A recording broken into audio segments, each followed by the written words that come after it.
Hi, I'm the Guitar Trooper, YouTube's favorite old guy.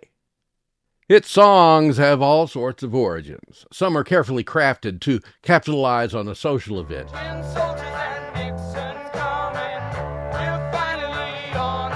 Some are copycats of earlier hits.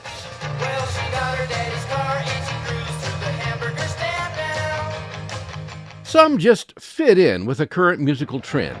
Yummy, yummy, yummy, I got love in my tummy, and I feel like I'm loving you. And then there are others that make their own trend. Why do birds suddenly appear? This is the story of a background song from a bank commercial that came to be Richard and Karen Carpenter's second smash hit, establishing the pair as the unchallenged top easy-listening pop act of the 70s, and harbinger of becoming one of the most successful pop acts in recording history, with the appropriate name for this track being We've Only Just Begun.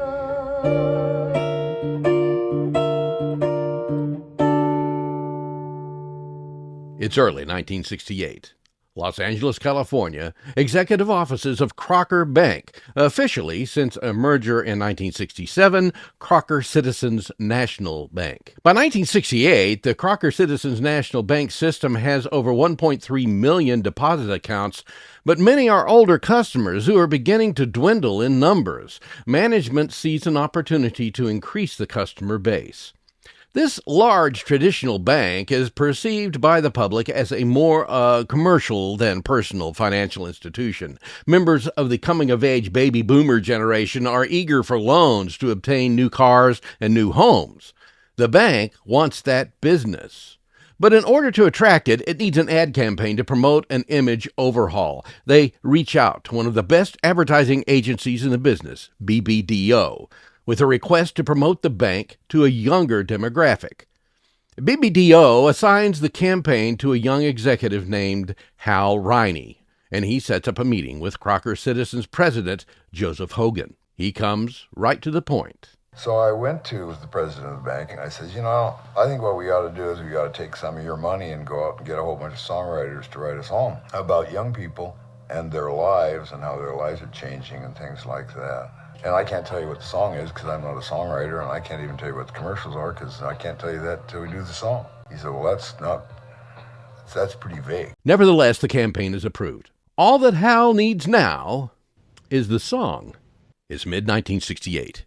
1416 North La Brea Avenue, Hollywood, California, A&M Records. Offices of songwriters, Paul Williams and Roger Nichols. The phone rings. Paul Williams. Hi, Paul. My name is Hal Riney. I work for an ad agency, BBDO. Our songwriter gave me your name. Listen, we're in kind of a bind because he is banged up from an accident and we need a song for an ad campaign. He told me that you and Roger would be able to do it for us. Can you guys help us out? Sure, so what's the commercial? Okay, look, we're going to show a young couple getting married, driving off into the sunset, and it's going to say, you've got a long way to go. We'd like to help you get there, Crocker Bank. So you want a jingle? No, it's not like that. We don't want a jingle. All we want is a theme song about the couple starting out, and we don't want the bank's name mentioned at all in the lyrics. Okay, sure, we'll get a song together and be in touch. The ad concept could be described in today's terms as a music video, the action on the screen supporting the lyrics of the song being played. Paul and Roger set to work on the mundane task of writing a commissioned song for a TV commercial. At this point, they couldn't get anything but B-side single exposure on their compositions anyway, so mundane or not, this gig would at least produce some more guaranteed fee income. They write 3 verses and what ends up being the chorus, just in case somebody someday wants to record it. It's March 1970. As things turn out, Paul Williams sings on the recording used on the ad, which goes to air exactly as Hal had envisioned. They have one chance at putting the song on the open market when Roger Nichols' friend Smokey Roberts releases a single of We've Only Just Begun on White Whale Records under the pseudonym Freddie Allen. But nothing comes of it. With that, Paul and Roger assume that the project is done. It's April 1970, 13024 Fiddler Avenue, Downey, California, home of the Carpenter family. Richard Carpenter is relaxing on the couch in the living room, and the TV is on. A commercial plays for Crocker Bank. It's a no-dialogue montage of a young couple and their wedding, but that song that plays behind the action catches his ear. Richard can hear that song as a Carpenters recording, and he thinks that he recognizes on the ad the voice of songwriter Paul Williams, who, like Richard, is also under contract with A&M Records. Richard picks up the phone and calls Paul. Hey, Paul, it's Richard. I just caught the Crocker Bank commercial. Is that your voice? And is it a full song? Yeah, that was part of the deal. They wanted a song that didn't include the name of the bank. It's great. Can we get a lead sheet on it? It would be perfect for Karen's voice. Richard jumps to his piano and begins arranging the song for him and his sister, with her singing the lead.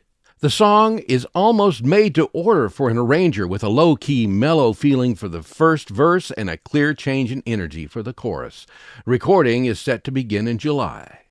Monday, July 13th, 1970. A&M Records, 1416 La Brea Avenue, Hollywood, California, Studio C, 10 p.m.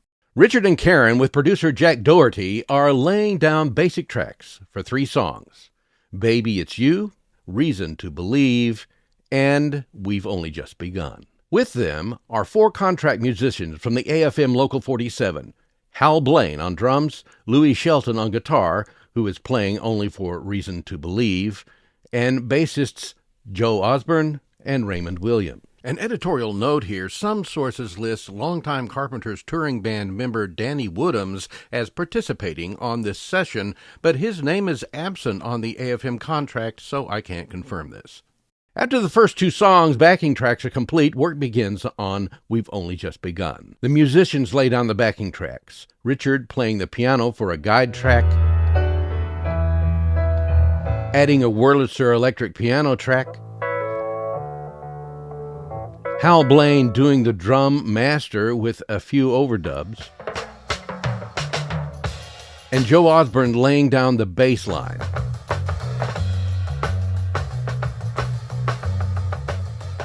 As per their usual practice, along with the instruments, Karen records a working lead vocal, which will be replaced later.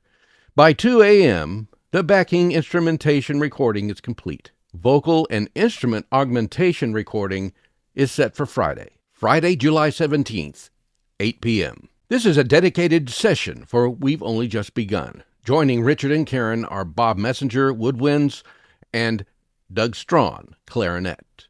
As do all 3 studios at A&M Records in 1970, Studio A uses a Scully 280 16-track mastering recorder. They will use 4 tracks for the background vocals and 1 track for Karen's lead.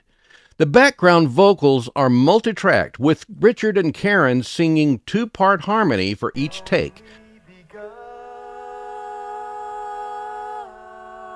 Then 2 inner parts.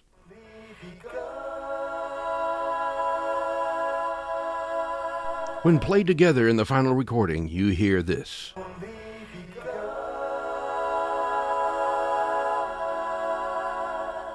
Besides using multi-track overdubbing to create their signature complex 12-voice, 3- and 4-part vocals using only 2 original voices, certain lines are in unison and they're duplicated or even tripled for emphasis, as Richard's voice is for the chorus lead in Yes, We've Just Begun. And yes, we've just begun. The final track recorded on July 17th is Karen's lead vocal. We've only just begun to live. An editorial note here: although there is no surviving documentation of how many times she recorded the vocal to get it right, she had a reputation of nailing the nuances of a vocal in 1 take. On July 20th, additional reinforcement of the energy levels are provided by addition of a horn section and string section arranged by Richard.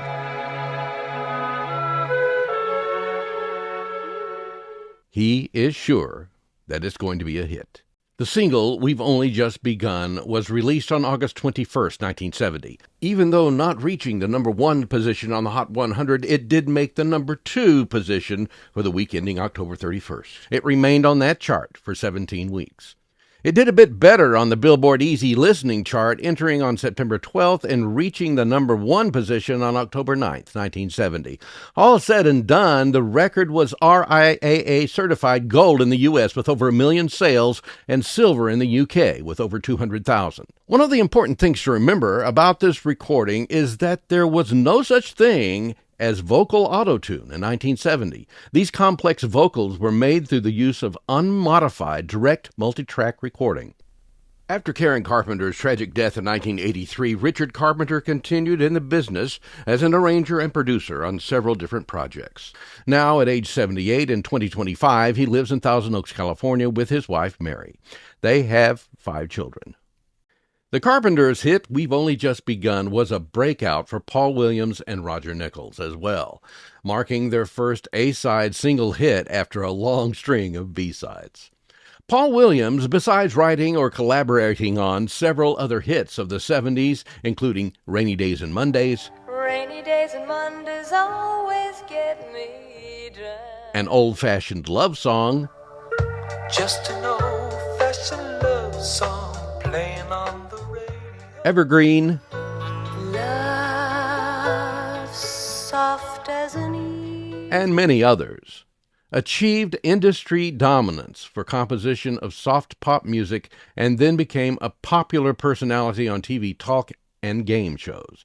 He continued not only as a composer, but as a performer as well, playing the role of Little Enos in the TV series Smokey and the Bandit, writing the music and lyrics for the Happy Days musical, and taking on various other performing and media appearance roles. Paul was inducted into the Songwriters Hall of Fame in 2001, and in 2009 became the president and chairman of the American Society of Composers, Authors, and Publishers, or ASCAP, and is still listed at that position today. Now 84, Paul Williams resides in Huntington Harbor, Orange County, California, with his third wife, writer Mariana Williams. Oh yeah, and one more thing. Remember that Crocker Bank commercial that started this whole thing? Not long after it first aired, the campaign was suspended by the bank because it was discovered that the young people it was attracting, the clients in the new market that the bank targeted in order to expand their customer base, well, many of them had little collateral and low income and so were poor credit risks. The bank did, however, recoup some of the expense of the campaign by licensing the commercial to other banks who were apparently not as concerned about having high-risk customers with weak collateral. And yes, we've just begun. Hey everybody, thanks for watching, and I hope that you enjoyed the video. If you did, please do me a favor and click on that like, thumbs up icon and leave a comment. Let me know what you think. You can also use comments to suggest video subject matter regarding pop music and pop music culture from the 1950s to the 1970s. A great thing you can also do to support the channel and the Facebook page is just share the video with your friends. Click on the arrow icon and pick the destination person and help us expand the audience.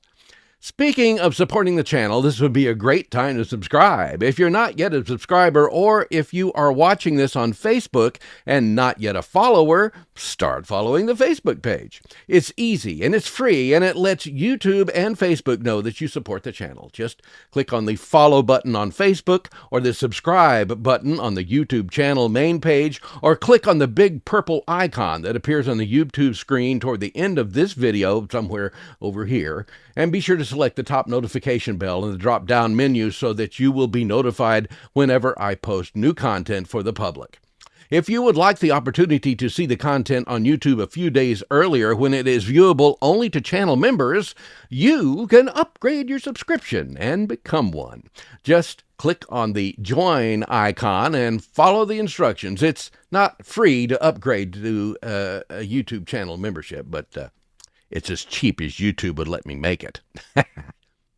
Thanks again for watching.